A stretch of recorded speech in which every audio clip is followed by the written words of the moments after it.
tuligrow bila ile upendo wa mzazi, na nadhani hii ilikuwa inatokana pia na kanisa. Nilizaliwa kwa familia ya Wakorino, na Wakorino wa kitambo ni wale walikuwa na beliefs. Roho wamesema unatii roho. Ni kanisa ambayo ilifanya tukae maisha ya kuteseka, kwa sababu kitu ya kwanza, hii kanisa kulikuwa na ile beliefs ya kwamba mafuta ya kupika unless ikuwe ile ya kuchinja. Unaona hii ya butchery ya kuchemsha kwa nyama. Sasa kama hamna ile pesa ya kununua ile mafuta ya nyama, inabidi mkule hivyo. Yes. My name is Susan Ributu.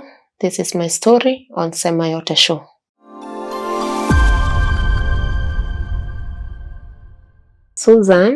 Susan nimezaliwa Molo, naitwa Susan Ributu. Nimezaliwa Molo, nimelelewa Molo, na nimezaliwa nikiwa mtoto wa mwisho ama kitinda mimba kwa familia ya watoto 9, lakini wawili wakatuacha, na yote ni kazi ya Mungu. Tukazaliwa mahali ambapo hakukuwa na upendo, ile upendo wa mzazi, na kuendelea kidogo tukiwa tu wakubwa, baba yetu akatuacha unfortunately. Na Susan tuligrow bila ile upendo wa mzazi, na nadhani hii ilikuwa inatokana pia na kanisa. Nilizaliwa kwa familia ya Wakorino, na Wakorino wa kitambo ni wale walikuwa na beliefs. Nakumbuka tulikuwa hata niligrow katika kanisa la KAG, lakini wazazi wangu walikuwa Wakorino. Although hata babangu akikuja kutuacha alikuwa ametoa kiremba, alikuwa ameachana na ile kanisa ya Wakorino. Hii kanisa kulingana nilikuwa naenda mara moja ile kwenda kutembea, kwa sababu kuna wakati mama yetu alikuwa anatuambianga tuende kanisa. Na ni kanisa ambayo tulikuwa tunaenda, unaambiwa kama uko na kitu kama watch utoe, viatu muache nje. Hakukuwa na viti, kulikuwa kunatandikwa nyasi. Kuna viti, tunakalia nyasi. Sasa mimi nilikuwa mdogo, singeelewa sana ni nini ilikuwa inaendelea pale, na ikawa after kwenda ile kanisa, although mimi sasa nilikuwa tu naenda ile ya kutembea hivyo, na hii kanisa ni kanisa ilikuwa inaleta mpaka shida nyumbani. Kwa sababu sasa kama shida yenyewe imeanzia kwa kanisa, si unaona ile shida inakuja mpaka kwa nyumba, kwa sababu ni ile kitu tunasemanga ni kama minds ilikuwa captured, kunaswa kwa kifikra. Ni mahali ambapo mnaambiwa hata ungenunua kanguo kazuri umevaa umeenda ukiwa smart, unaambiwa roho amesema nguo ya blue. Nakumbuka kuna suti, by the way kuna suti babangu walikuanga nayo ya blue, na suti mzuri sana, na wakati alienda kanisa akaambiwa roho amesema nguo ya blue hapana.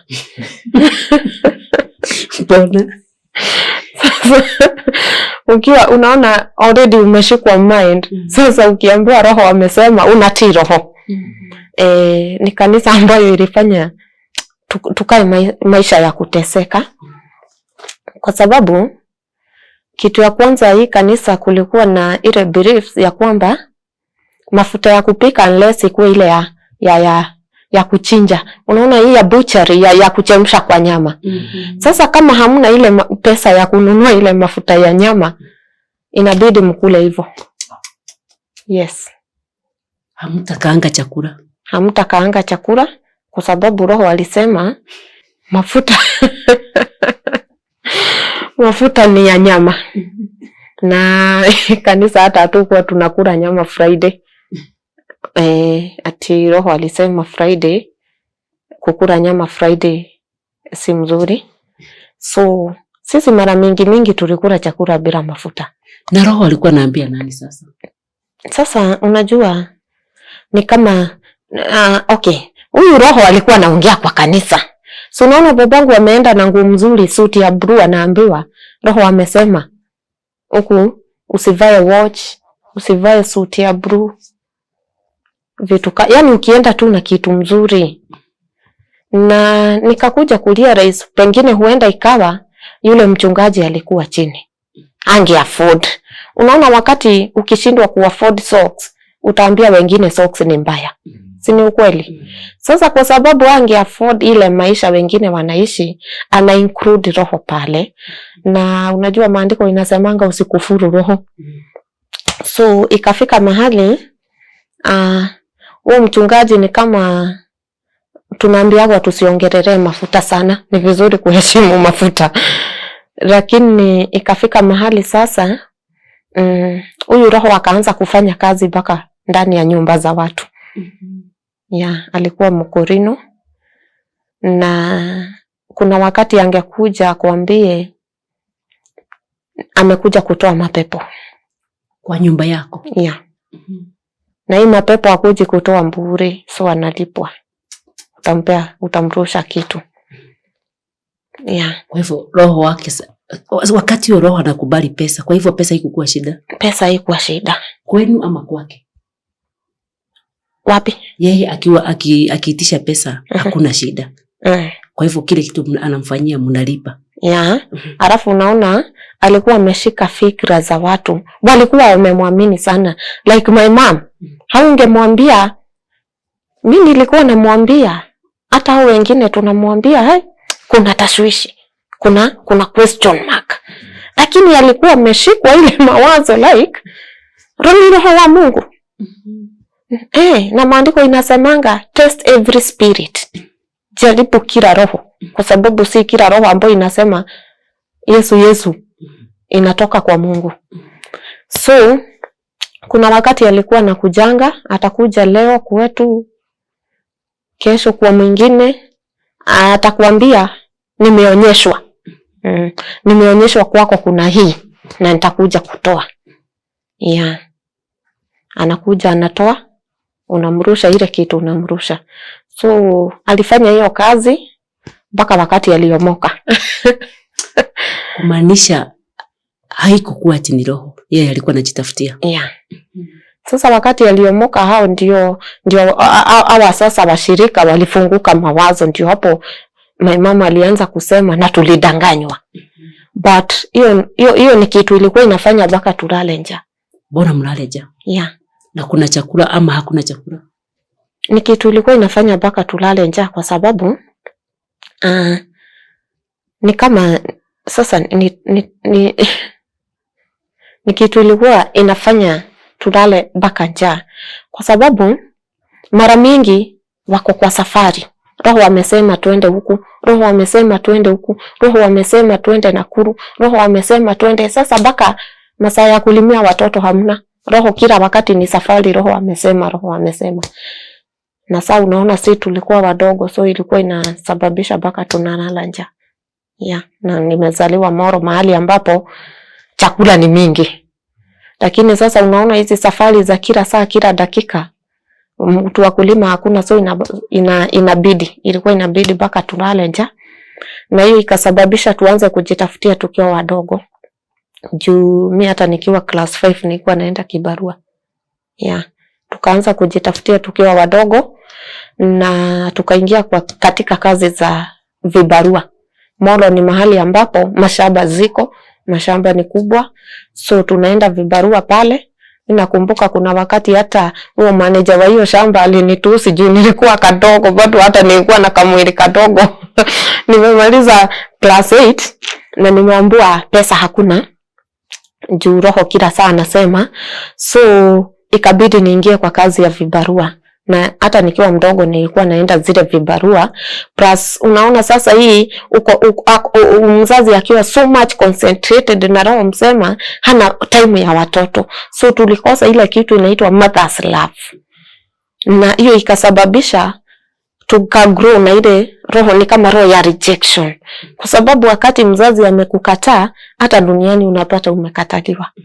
Juu inafaa mzazi akukubali ndio ukubalike mpaka duniani. So hiyo ikasababisha tukakaa maisha ingine ngumu sana sana sana. Tukakaa maisha ya kuteseka, maisha ngumu. Life was so hard, it was hell. First, hamuna chakula. Second, hata mavazi hamuna. That, hata upendo hakuna. Yeah, so hata upendo hakuna. So we grew up na ile kitu tunaitaka child trauma. Tukagrow na ile child trauma kwa sababu mtoto already ameshikwa na depression akiwa mdogo. Unaona hata watoto wanashikangwa na depression, unaonaga hata kwa familia kama wanapigana sana mbele ya watoto watashikwa na ile stress. So ile kitu ikagrow ikakuwa baka ni depression. After that sasa maisha ikakuwa ngumu to an extent. By the way, mimi kuna wakati nilikuwa na skati 2. Nilikuwa nafua moja usiku ndio ikauke nivae tena kesho. Na hiyo wakati naenda kibarua. Na Moro ni mahali ambapo chakula ziko. Ukijipenda uingie kwa shamba, utalima na ufanye mambo makubwa. Ikafika mahali mpaka nguo zimeisha, hatuna nguo za kuvaa. Ikafika mahali chakula mpaka kukula ni shida. Hiyo wakati sister yangu first born ameolewa, juu yeye sasa ndiye alikuwa anatuangalia. Na wakati ameolewa sasa sisi ndio tukabaki. Alafu unajua wakati tena uko na mzazi toxic, unajua kuna ile kitu inaitwa hasira. Like ni hasira, ni pride, yani hakuna amani. Hakuna amani, ni hasira, ni pride, nini, kila saa ni kelele. Sasa kuna kelele, hakuna chakula, hakuna mavazi, hakuna kitu iko. Hakuna kitu iko. Mimi hata huwa nashukuru Mungu kwa sababu especially ukiwa mtoto wa msichana alafu upitie hali ngumu, unaweza jipata umeingia kwa mambo istahili. Lakini kwa sababu Mungu wetu ni mwaminifu, alitushika mkono hatu kufika pale. So life ikakuwa ngumu. Nakumbuka after class 8 nikaambia mamangu, my mom, hiyo wakati shule public ni wakati wa Kibaki. Shule public ilikuwa inalipa tu 2000 lunch peke yake. Sasa na ukiwa mzazi unanunua uniform, vitabu zinapeanwa shule. Nilipomaliza class 8 nikamwambia mom, mimi nataka kuenda shule. Nilikuwa na ile hamu ya shule sana, ile ya kusoma sana, because mimi nilitaka kuwa journalist.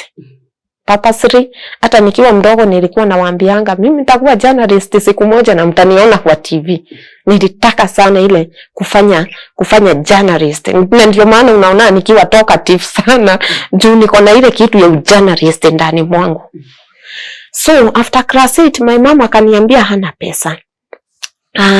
Nikamwambia ingawa nimepita pia itabidi basi mimi sina shida, naweza rudi mpaka class 5. Ndio kufika class 8 utakuwa umejipanga kwa sababu sisi hata kutoka kitambo mama hata hakuwa anakuja mpaka mikutano za shule za wazazi. My dad ndiye alikuwa anakuja. So akaniambia mimi najua umemaliza shule. Wewe ni mtoto wa class 8 umemaliza shule. Now what next? Ukiwa mtoto wa class 8 umemaliza shule, inamaanisha nini? So nikaanza kazi za vibarua. Na nikifanya vibarua hiyo ndio nilipata kazi ya nyumba hapa Rangata. Na nikaajiriwa pale Rangata. Na Mungu ni mzuri kwa sababu mahali nilienda kuajiriwa kazi ya nyumba, nikapata yule na yeye anachukuanga wale, alikuwa amebarikiwa na mtoto mmoja na mtoto wake alikuwa amesoma. So hakuwa na mtoto shule. So alikuwa anatafuta wale watoto less fortunate anawarudisha shule. So na mimi Mungu kwa neema ya Mwenyezi Mungu nikakuwa mmoja wa kurudishwa shule, na hivyo ndivyo nilisoma. Umerudishwa shule wapi? Nilirudishwa shule Moro. Nikaenda day school kwanza form 1. Nilienda day school form 1 but life was so hard for me. Nakumbuka hata wakati nilitaka kurudi shule form 1, my mama alikuwa amekataa. Hakutaka nisome. Hakutaka nisome, alikataa. Na niliporudi form 1 maisha tena ikakuwa ni ngumu. Kwa sababu safari tulikuwa tunaenda shule ilikuwa almost 2 kilometers. So safari before mtoke shule 5:30 kufika nyumbani ni around 6:30. So 6:30 ukifika kwa nyumba ni uende kwanza uchote maji, tena uanze kupika, tena ufanye kazi za nyumba. So ulikuwa unapata hata kama umezaliwa kuwa mwerevu, sikuwa nafanyanga homework. Ilikuwa inabidi tena naenda kukopi za watoto shule, kwa sababu before ufanye hizi kazi zote na ufue uniform na ukule na mom kwake mpaka vyombo zinaoshangwa usiku si za kesho, ni upike uoshe vyombo, kazi ni mingi. Na yeye yako si ati hawezi fanya ile kazi yako, afanye yeye ako. Yani ni I'm sorry to say but ni wale watu wa nifanyiwe kila saa, nifanyiwe. So yani ukiwa na mtu anakusaidia pale, you cannot take a part. Yani huwezi take part, wewe ushike 50 na mwingine ashike 50 ikuwe 100. Unataka huyu mmoja na ni mtoto afanye yote 100. So ilikuwa inafika ni saa 4 sijafua uniform, ninafua uniform. Nikianza kufanya homework ya wakati hatukuwa tumewekewa stima juu ya. Sasa nikianza kufanya homework ananiambia namaliza taa yake mafuta. So maisha ikakuwa ngumu. Ninatamani ile, niko na curious sana ya kusoma but sina environment, hakukuwa na conducive environment ya kusoma. Sasa nikaongea na mwenye alikuwa ananilipia shule, akanipea pesa, nikanunua torch. By the way, hizi torch za kucharge. Wakati nilinunua ile torch, akakuwa hata nunua mafuta taa. Sasa ile torch yangu ndio inatumiwa. Sasa nikimwambia wewe nunua mafuta yako, asema hapana. Sasa kwa sababu Mungu amekubariki na torch ndio unanikataza. Sasa ikakuwa tena ni ngumu. Basi nikasoma form 1 day school, mimi nikaona maisha imenikalia. Nikaambia Auntie Charity mwenye alikuwa ananisomesha, nikamwambia sasa pale imefika, itabidi mimi niachane na shule. Mimi nataka kusoma lakini environment hakuna conducive environment ya kusoma. Ndio akaniambia nitafute boarding, na hapo ndio nilienda boarding nikasoma mpaka form 4. After kumaliza form 4 nikarudi kwao hapa Rangata. Ipo ndio nilipia kutoka form 1 to form 4.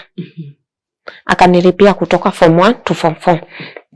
Brother yake alikuwa mchungaji All Saints Cathedral, na yeye akanichukua college. Nikasoma college semester 2, kukatokea hapa na pale, ikabidi ile laini ikakatika. Lakini yote ni kwa neema ya Mwenyezi Mungu.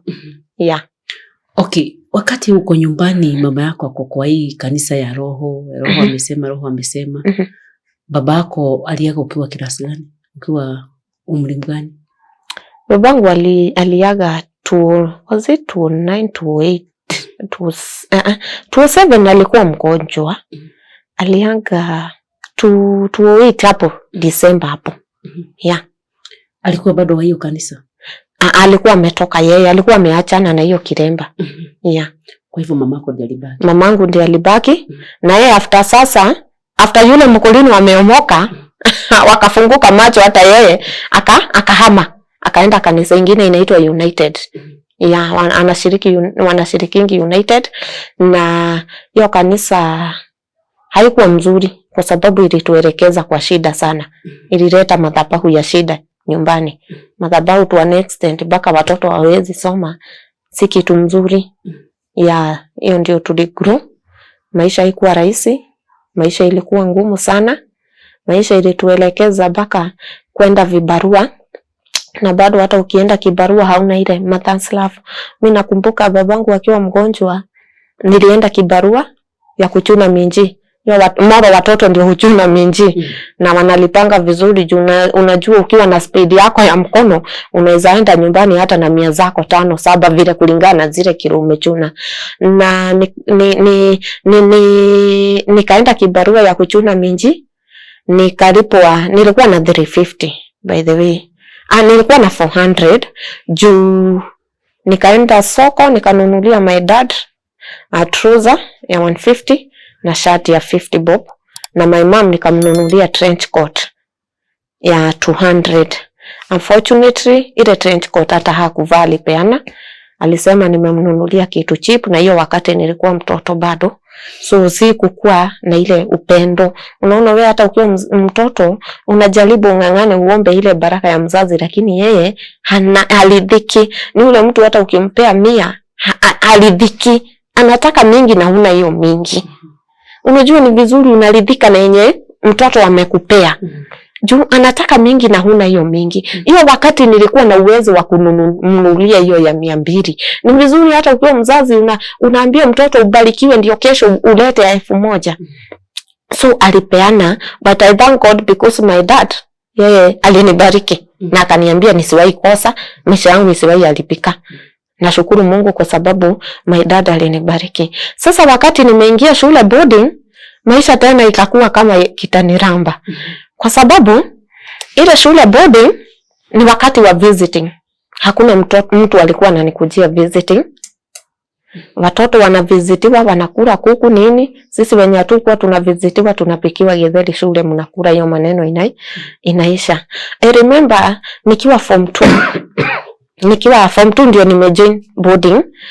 Nikiwa form 2 kuna wakati unajua sasa yule alikuwa analipanga school fees. Sasa tukifunga shule nilikuwa naenda kibarua. Lakini nikienda kibarua tena mama anakuitisha ile pesa, na unataka uende kibarua ndio shule ikifunguliwa at least ukue hata na pesa ya kujinunulia hata kasabuni ya kufua. So amekuitisha hauna, na hiyo wakati alikuwa na mahindi kwa store. Na nikamwambia imefika tumefungua shule, sina pesa, sina shopping. Na uko boarding na wewe ni msichana. So nikamwambia mama fanya hivi, mimi hata sitaki vitu mingi. Nipe tu mahindi gorogoro 2. Niuze, angalau nipate sabuni ya kwenda kuoga na mafuta, hata kama nitanunua Remis sina shida. Jumia haja yangu ilikuwa nisome, nichukue huyu journalist mwenye nilikuwa nataka kuwa.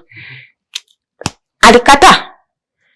Na sasa kama ukiwa mzazi uko na kitu haiwezi saidia watoto wako ni ya nini? What for? Kwa sababu unafanyaga kazi ukiwa mzazi ndio watoto wako wakae maisha mazuri. Kama ile kitu haisaidii mtoto ni ya nini? Sasa alikataa. Akaniambia mahindi itaisha. So unfortunately my mom ni yule mtu ambaye anasaidianga watu wa nje, anasahau watoto wake. Anatengeneza njina nje na kwake Jerusalem hajaanzia. Kwa sababu unastahili uanzie, hata Yesu alianza kuhubiri na kwao Jerusalem. Ndio akaenda Judea. Sasa yeye anaanzia na Judea, Jerusalem kumeharibika. Unaona? So nikiwa form 2 nikamwambia mom, mimi sina sabuni, sina mafuta ya kujipaka, sina chochote. Na shule imefunguliwa, ni boarding. Nikamwambia nipe tu mikebe 2, niuze 60 bob. Ninunue sabuni kipande 30 bob na Remis. Huko kwingine Mungu atatengeneza njia. Alikataa, kaniambia mimi mahindi yangu itaisha kwa store. Nini kama yezi saidia mtoto?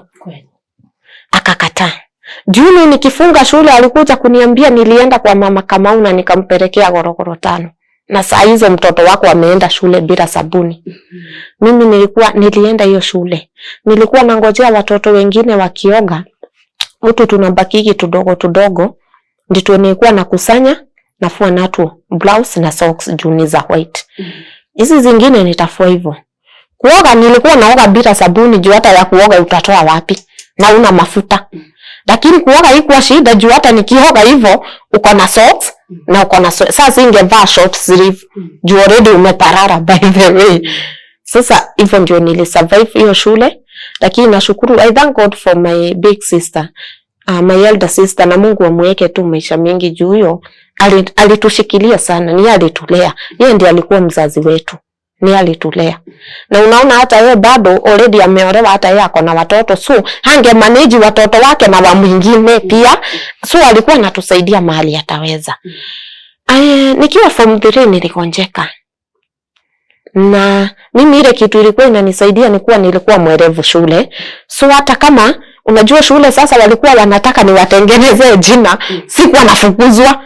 Juu already nilikuwa na perform.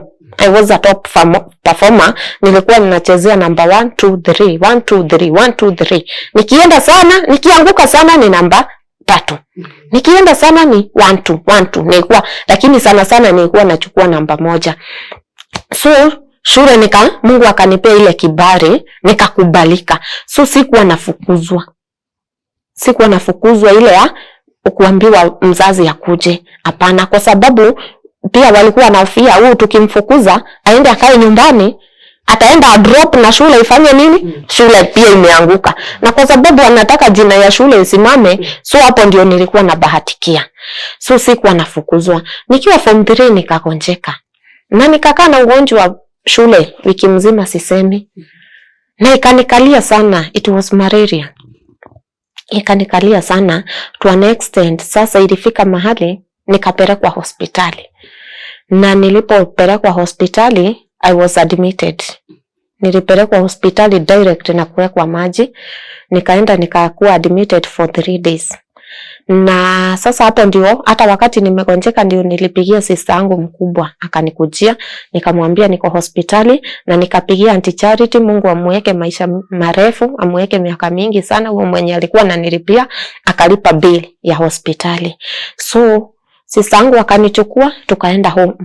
Sasa home, ndio kufika home tu, kufika tu hata kuingia kwa gate, my mom the first question was, sasa juu umekuja na sukari, kwa sababu my mom ni yule mtu anatakaka ni kupewa. Na si umetoka shule? Mimi hata niko na uniform na niko na sindano mkono, sijamaliza sindano inafaa.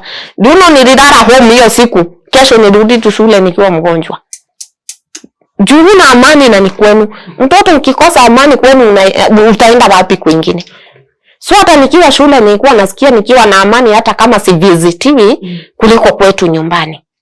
Na watoto wengine walienda wapi? Au watoto wengine walisoma pia wao? Hawakusoma because life was hard. My elder sister aliachishwa shule tena kubwa, St. Mary's, hata ni shule inajulikana sana. My mama alimwachisha shule St. Mary's ati aangalie hawa wengine juu hataki she's a kind of that, hapendi kuchoka.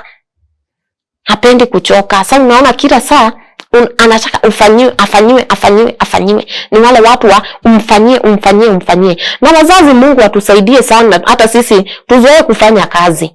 Kwa sababu the moment mzazi amekosa kufanya kazi, hii mentality wazazi tuko nao ya kwamba uko na watoto umezaa ni kama investment. Sasa kwa sababu uko na watoto investment, hautafanya kazi, si uko na watoto watakuja kukusaidia. Na ile siku huyo mtoto ataenda kutafuta akose, mtaanza kuachania laana.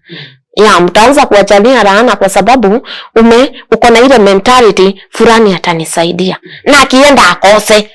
Wazazi tutoe hii mentality at niko na watoto, sasa sitafanya kazi, tujitume. Yes. Kwa sababu ile kitu sisi kwetu ilituangusha, mama alikataa kujituma, na si ati hakuna shamba. Shamba iko.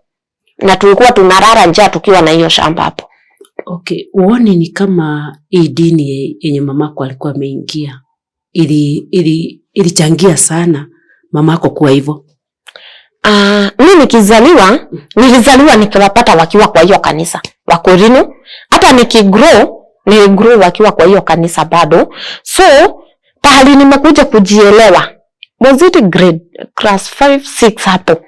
Ndio hiyo incident ya huyo mkolino waliomoka wakafunguka macho, hapo ndio walihamia. Hata hapo ndio my dad alitoa hiyo kiremba. It was like that. Wakati babako aliacha hii dini ama kutoa hii kiremba, aliacha mama yako ama walitoka pamoja? My dad alitoa kiremba na akaacha my mom pale, na mom akashiriki hapo for a while, akarudi na yeye akatoka akaenda kanisa la United. Ni kanisa pia ni la Kitambaa but si wa Korino. Ni kama disciple. Unaona zile disciples za kitambo, ni such kind of church like a disciple. Ni kanisa kama hiyo. Wakati Charity aliamua kukusaidia, mama yako alisema nini? Wakati Auntie Charity aliamua kunirudisha shule, mama alikuwa amekataa. Na ile sababu ilikuwa imefanya akatae, mimi nikifanya kazi, nilikuwa nafanya kazi, nilianziwa na 2,000. mshahara. So nilikuwa inafika end month napatiwa 1,000 naambiwa 1,000 imetumwa home na ikafanyika like 3 months. So I was like how? Kwa nini anatumua pesa bila mimi sijui. So wakati Auntie Charity ameamua kunirudisha shule, my mama alikuwa amekataa kwa sababu ye aim yake ilikuwa ni kae kwa ile kazi akuliage pale. Sasa unaona wakati nimerudi shule pesa kwa kukula kumeisha. Pesa hakuna kwa kukula. So ilibidi baka atafutiwe Auntie Charity yako na relatives uko side place inaitwa Mona Meshadha, ilibidi atume huyo akuja aongereshe mamangu baka akubali nirudi shule. Na pia hata nikienda hiyo Nairobi mamangu alikuwa amekataa. Kwa sababu alitaka nikae nyumbani. Unaona tulikuwa tunaenda kazi ya vibarua. Na tulikuwa tunaenda vibarua mbali sana. Like 3 kilometers. Na saa hizo you are even under 15. Na unaenda na unakuja tena umebeba mizigo ya kuni, viazi, nini na unaitishwa ile pesa. So pia kwenda ile Nairobi alikuwa amekataa kwa sababu hii kibarua anataka ufanye hii kibarua. Unaona sasa hapo anajua atapata pesa daily. Kibarua ilikuwa inalipwa 200 mpaka saa 7. Sasa you can imagine underage akienda kibarua mpaka saa 7 for 200 shillings na hata hiyo pesa imsaidii kwa sababu haiko inanisaidia by the way mimi hata nilikuwa baka na skati moja. Yes, ilikuwa inabidi ninafua usiku ndio ikauke nivae kesho. Nilikuwa hata nashindwa na naambia tu Mungu we just make a way nitoke huko. Ushawahi tamani tu utoke na ni kwenu. Yaani ushawahi kaa unasikia hata una roho ya kwenda kwenu. Yes. Hiyo ndio tulipitia. Okay, na kwa maisha yako mahali umefika. Hiyo maisha ulipitia nyumbani kwenu. Kuna effect, kuna kitu yote mpaka siku ya leo unasema kama sio vile nilipitia kwetu singekuwa hapa. Wacha niseme kila kitu inakuanga na consequences. Kitu ya kwanza naonanga ilini affect sana ni child trauma, depression. Nikakuwa na ile kitu inaitwa bitterness. Because nilikuwa na ile bitterness na huyu mzazi, nikiangalia maisha ya kuanzia our first born mpaka mimi wa mwisho ni shida. Na hata huwezi kaa na amani kwa sababu ukikaa na my mom and I'm sorry to say that kwa sababu tunaambiwa usiongerelee mzazi, lakini inafikaka mahali unaongea ndio pengine kuna mtu anapitia situation kama hii atajua kuihandle na atajua how to fight that bitterness kwa sababu mimi imeni affect mpaka nikiwa mtu mzima. Sasa ilini affect hivi. Kitu ya kwanza niligrow nayo hakukuwa na amani kwetu. So nikakuwa na ile mentality yet life is bitter. Nimegrow na ile maisha ya life is bitter. Life is full of bitterness. Na unajua ile kitu imekushika kwa mind, ingie kwa roho inakuaffect life. Sasa ika-affect mpaka maisha yangu, nikakataliwa mpaka na dunia. Yes, nimeishi kufight rejection. Na hii rejection inatokana na ile bitterness. Sasa mpaka ikafika mahali nikataka kujua ni nini ina happen kwa maisha yangu. Kwa nini? Nilikuwa naenda kila mahali nikaa nafukuzwa. Hakuna mtu anataka kukaa na mimi kwa sababu unaona already ulifight trauma ukiwa mdogo, uko na ile bitterness. So hata wale watu unapatana nao unaona wanafanana kwenu. So ile bitterness inakuaffect mpaka kwa society. Unaona mpaka wale watu unaishi na wao wako kama kwenu. Yaani hii dunia haina amani, dunia haina radha. I grew up nikijua dunia haina radha. Life is full of bitterness. Yes. Na ile bitterness inaenda inazaa mpaka hatred. Kwa nini? Kwa sababu mimi wakati na ile bitterness ilikuwa inanisumbua hivi, nikikaa tu nikumbuke kwetu, nikae tu nikumbuke background, sasa inaamua uchungu. Mimi nilikuwa nakaa mpaka nalia peke yangu. Na nakasirika peke yangu. Ninakasirika mpaka naamka asubuhi nimekasirika na hakuna kitu umefanywa. Na ukiniuliza ni nini hata mimi sijui nakasirika nini. Kwa sababu umekasirika na maisha. until nilichange mind, nikaona maisha ni tamu kulingana na vile nitaichukua. Nilikuwa naamka nakasirika, naamka ninalia. Ukiniuliza nalia nini, hata mimi mwenyewe sielewi. Juu ile kitu, ile child trauma ndio ilikuwa ninapigana nayo. Ndio ilikuwa inanisumbua, ile bitterness. Na ile bitterness inaenda mpaka inazaa hatred. Hatred inaleta rejection. Sasa unapata hii rejection pia inafunga mpaka baraka zako. Juu unaweza patana na watu ambao wako na baraka wamebeba. Unajua Mungu anatumiaga mtu kubariki mtu. Unaweza pata watu ambao wamebeba wanaweza kuconnect mahali, lakini kwa sababu ile bitterness uko nayo unashindwa kukaa na watu na amani. So hata watu, mimi ni watu wengi walikuwa wananiulizanga, hata napatana na mtu kwa njia na kuniuliza mbona umekasirika. Lazima tu namwambia niko sawa, lakini nimekasirika na hata mimi mwenyewe sijui nimekasirika. Unajua ni kwa nini? Ulizoea ile bitterness ikazaa. Ni kama mama akipata mimba, si mtoto anaenda akigrow. So ile bitterness ya kutoka nikiwa mtoto ilienda ikazaa mpaka ikaonyesha mpaka kwa uso. Nilikuwa nakaa nina jam na bonda. Na hakuna kitu umefanywa. Hata mimi mwenyewe ukiniuliza nakasirika nini sijui. Tutapatana tu kwa njia uniulize mbona umekasirika. Hapo hata ndio nitajua nimekasirika. Yeah. Okay, kwa kulelewa kwa hii dini, imekufunza nini kuhusu Mungu na kanisa? Kulelewa kwa hii dini, kitu ya kwanza nashukuru Mungu juu nili experience.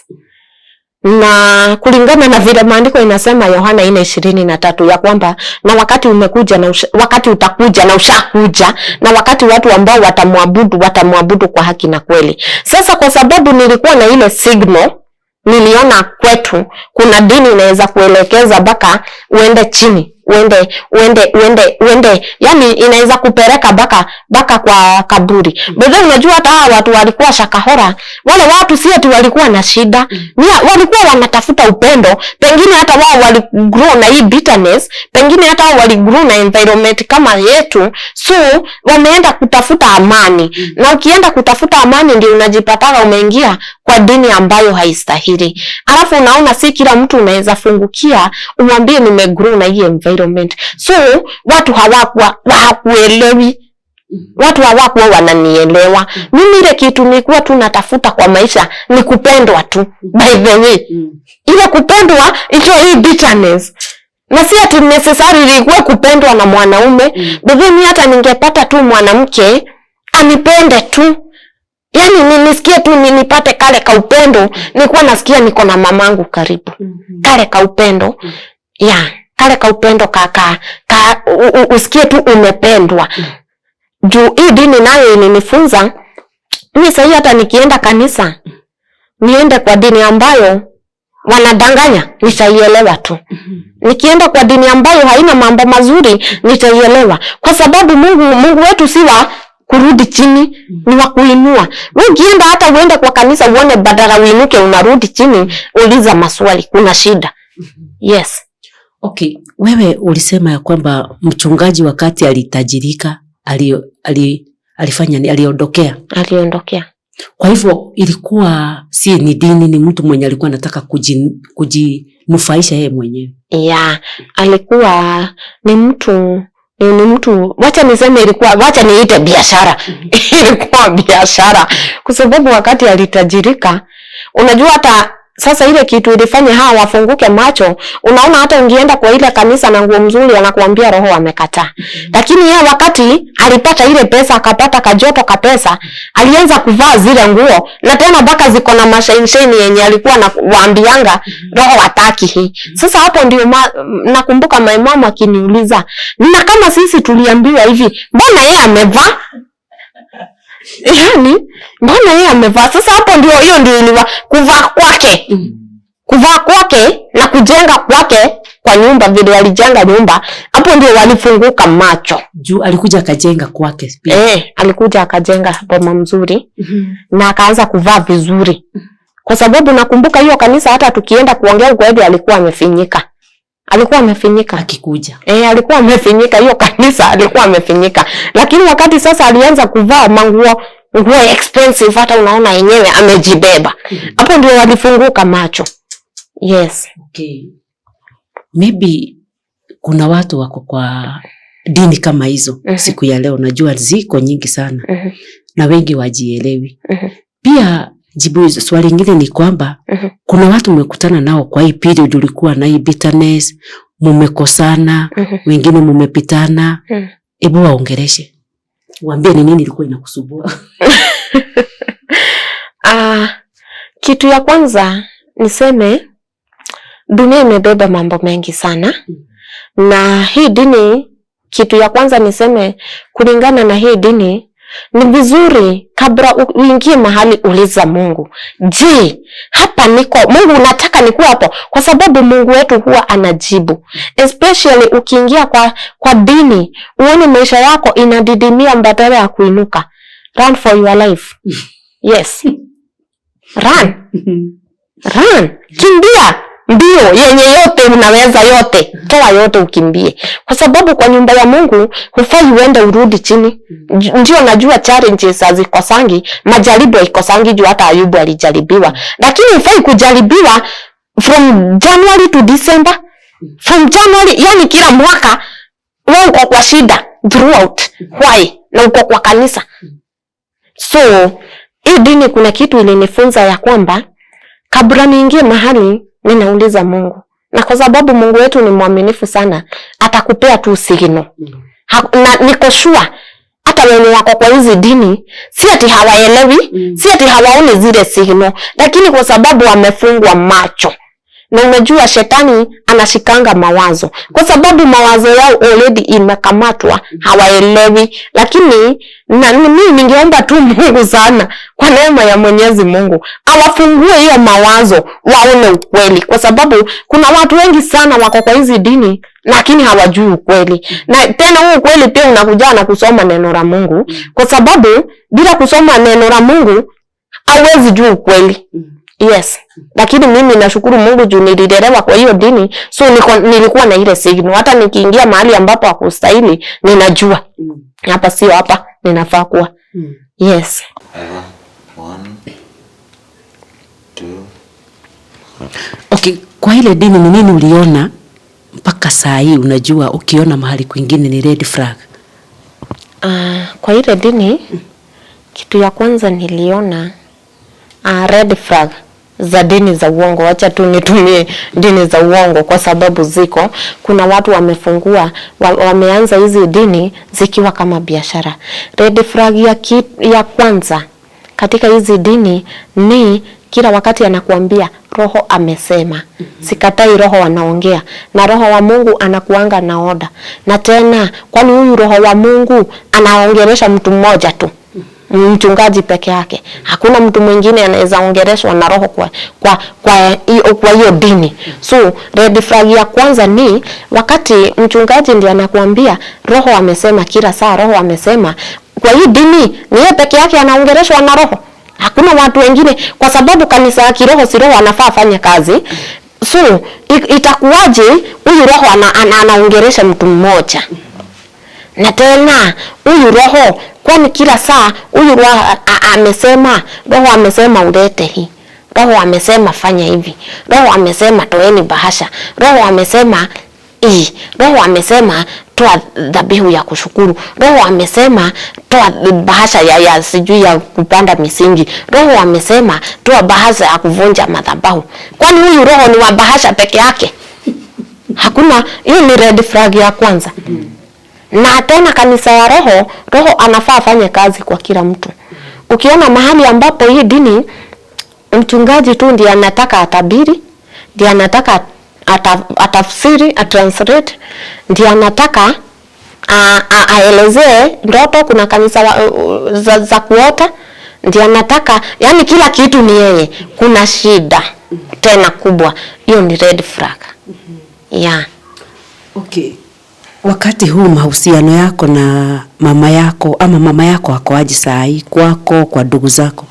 Okay, my mom kutoka, na sio mimi tu, kutoka our firstborn hadi mimi wa mwisho hatujai kuwa na ile relationship ya mzazi, na si ati ni kwa ubaya, ni kwa sababu wewe ukiwa mtoto unataka amani, kwa sababu ukikaa na yeye karibu hauna amani. In which way? For example, tuseme sahii nimeenda molo na pengine unaona sisi huku Nairobi ni watu wa kuhaso, na hii Nairobi unalipa nyumba, hii Nairobi unakula, Nairobi kuanzia mpaka choo unalipa, si ndio? So ukienda na ile kitu kidogo umeenda nayo hata ridhika. Unaona nilimnunulia trench coat ya 200 akapeana juu ni cheap. Na kwa sababu wewe ukiwa mtoto unataka kutafuta amani, unaona kwanza ukae kando, kwa sababu hata tuseme sahi hata nikienda wacha nikufanyishe nikupe tu example, tuseme niko na ngiri 3 na nifanye hesabu nione 1500 itanitosha fare. Nikienda nifanye shopping ya ngiri 1 nimwachie 500, hata ridhika, ataona 500 pengine umemwachia ni kitu kidogo. Tena ukifanya shopping ukose kumwachia, atabaki tena akisema ulienda mikono tupu. Na sasa kwa sababu unataka amani, unaona afadhali hata ukae ile kando utume ile pesa. Na tena unaona kwa sababu tulikosa ile relationship, ile connection ya mzazi kutoka tukiwa wadogo, unasikianga una ile tamaa ya kuenda home, kwa sababu hata ukienda hautapata ile amani. Relationship kwetu, mahusiano yetu na yeye haijakuwa mzuri, haikuwa mzuri mpaka sahi. I remember my brother wangu alikuwa mchungaji na akamwagiriwa mafuta na akavalishwa kora, na alikuwa mwimbaji, alikuwa ameandika nyimbo. Unfortunately hakuwa ameenda studio, so this man akaoa juu ni yeye watatu kwetu. Na wakati alioa, my mom unaona kutoka kitambo tujai kuwa na relationship mzuri, so hakuwa na ile relationship ya ndoa ya kijana, na kutoka mwanzo alikuwa amekataa ile ndoa. Na mpaka ikasababisha mpaka yule mtoto alizaliwa mtoto wa kwanza alikuwa msichana, alikuwa amezaliwa yeye, yule mtoto alikufa. Kwa sababu ile connection. So alivuruga hii ndoa mpaka wakaachana. Na unaona brother yangu ni wakati ni kijana, ameokoka, amemwagiliwa mafuta, amevalishwa kora, ako na nyimbo, anatafuta pesa aende studio. So ile kitu ikasababisha brother yangu akaanza ulevi. Akaingia, alitoa ile kora. Kwa sababu unajua wanaume si kama sisi. Mimi nimepitia na nimesimama. Kwa sababu wanawake tunajua kujikaza, tunajua kukauka. Sasa mwanaume unaona ukimpitishia kitu kidogo, ile kitu ingine inapigaga, shetani anamuongeleshaga ni enda utoe stress na pombe. So ile wakati ile ndoa iliisha, wakati ile ndoa waliachana, aliingia kwa ulevi na akashikwa na stress, na wakakaa wakikosana na my mom, na akatoka huko akakuja Kinangopo. My brother amekaa from was it 2009? Yeah, from 2009 tumemrudisha Molo to 2021, na it was not good kwa sababu tulimrudisha akiwa kwa jeneza. Hakuenda, hajai kanyanga kwetu home from 2009. Alitoka akiwa mzima, tumemrudisha kwa jeneza. Na unaona ile huduma, ile nyota ikapotea. Na ilipotea kitu kidogo tu, mzazi kukosesha watoto amani. Hakuna amani, yani hamuna amani. Hata unasikia ukiwa mbali, si hata shule ilikuwa inafunga ama jioni ikifika unashindwa unaenda wapi. Ni vile tu huwezi ambia mwalimu ulale shule. By the way, tu hata kwenye unaenda hakuna amani. Yeah, so ikakuwa hivyo. My brother tukamrudisha 2021 akiwa kwa jeneza, na ile nyota ikaenda hivyo. Na hata yule mtoto walipata wa kwanza msichana alikufa, although walirudi wakabarikiwa sasa na Ributu, wako na mtoto kijana. Yeah.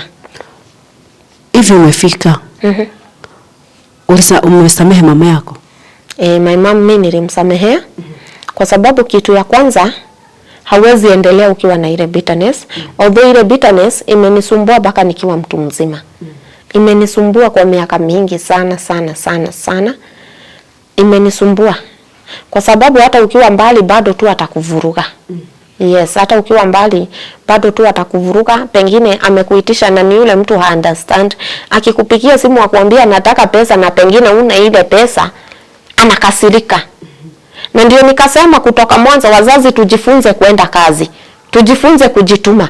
Ndio tuache ile mentality ati kwa sababu niko na watoto ni investment. Huyu mtoto akienda akose, utamrani na umemrani kitu hakuna. Lakini unaona kama ungefanya kazi, hata huyu mtoto akikuletea 50 bob na wewe uko na yako 100, hakutakuwa na tashwishi yoyote juu umejiweka.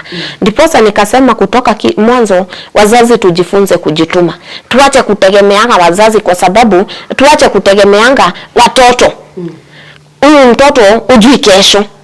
Na Mungu ubariki watu tofauti tofauti. Kuna mwenye unaweza pata kwa familia, kuna mwenye Mungu ameinua, mwingine ako chini. So kwetu ilikuwa hii case, my mom is that kind of person, ni wa kuegemea mwenye ako na kakitu. Je, wewe mwenye una kakitu uende wapi? Utatoa wapi mzazi mwingine? Kwa sababu sisi wote tuko watoto wake. So unapata akikuitisha kitu ukose, inakuwa ni shida, anakasirika. Nakumbuka hata by the way last year alikuwa ameniambia nimtumie kakitu na siku hiyo wakati hata mimi mwenyewe nilikuwa nafungiwa nyumba. Amekuitisha pesa hiyo wakati ndio ilikuwa inasababisha mpaka nifikirie kujiua. Kwa sababu amekupea pressure, anataka do na hauna. Na wewe mwenyewe hata rent hujalipa. Pekee sikuwa nimelipa rent miezi 3. Hata landlord namshukuru sana juu alinivumilia. Sikuwa nimelipa rent miezi 3.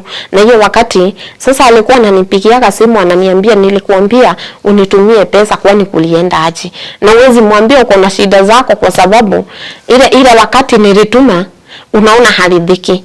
Umesema ya kwamba kuna wakati ulikuwa unafikiria kujiua. Ilikuwa vipi?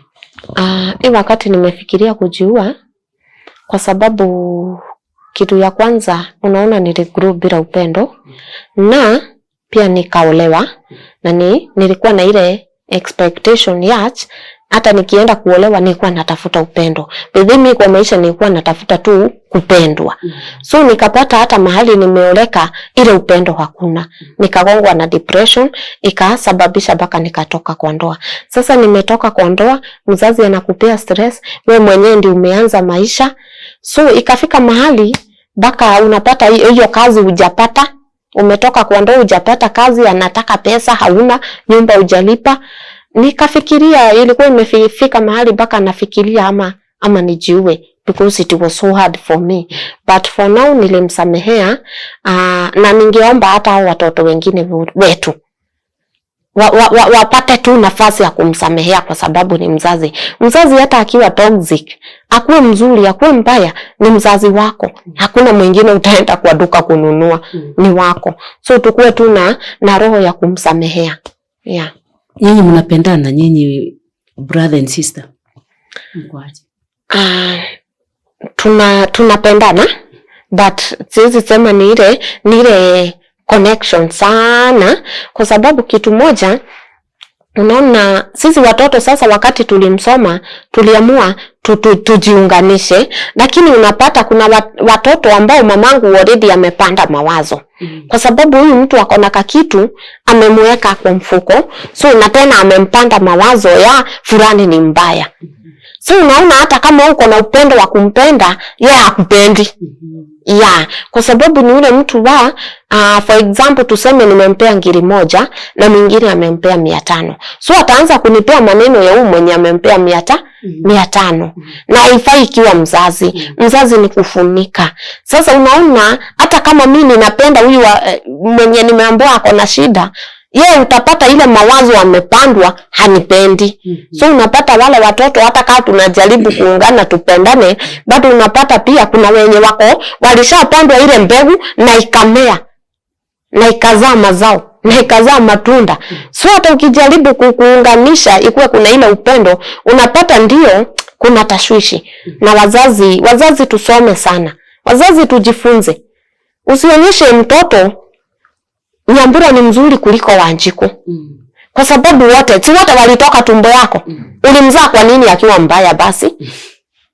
Yes. Susan, Wakenya wengi wataona historia yako. Ni nini ungetaka kuambia? Kitu ambao ningetaka kuambia Wakenya ni kuwa tuanzie kwanza na dini, tujichunge sana kwa zile dini tunaingia, kwa sababu kuna dini ambazo utaingia na ujipate inakuelekeza hata kwa kaburi. Shakahora ni mingi.